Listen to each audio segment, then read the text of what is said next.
Art has a big impact on our world for the way it can be recognized to bring people together and to share emotions. One painting that everyone knows is called The Starry Night by Vincent Van Gogh. The painting shows the flowing night skies with blues, whites, blacks, and yellows.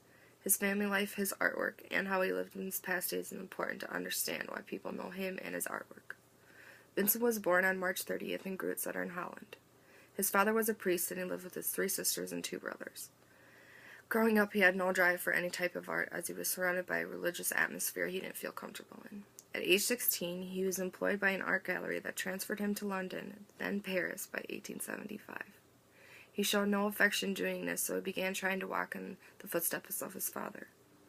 He didn't follow the footsteps very long before he started to relate to people. He pushed himself to become an artist without his parents' support. At 29, he moved out of his parents' house and rented a studio. In 1880, he moved to Paris to live with his brother Theo, who believed in his art skills.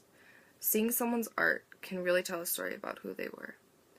In his early works, he was drawing peasants and their lifestyles. Then he became passionate about drawing figures, something he has never done before. In 1885, his first works of art with it was called The Potato Eaters, which wouldn't get the recognition as he thought it would.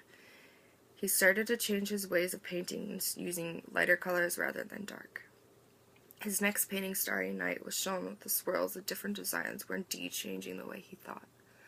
Living out his last days of his life was difficult for him as he felt worthless in art. In 1888, signs of mental illness was starting to show with epilepsy and delusions. He traveled to St. Remedy, Providence, where he checked himself into an asylum. He didn't get much work done, as he had so many attacks that it was affecting him. After staying there for 2 years, he left.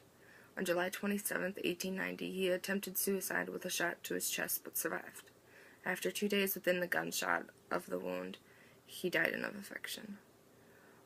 Art has a way of telling a story about the artist's life. Vincent Van Gogh wasn't only a great painter, but a person with a troubled mind. His struggles helped with his artwork, but also brought him down. He is known for his family life, his artwork, and his last days. Art can bring people together, but it can also tear them apart.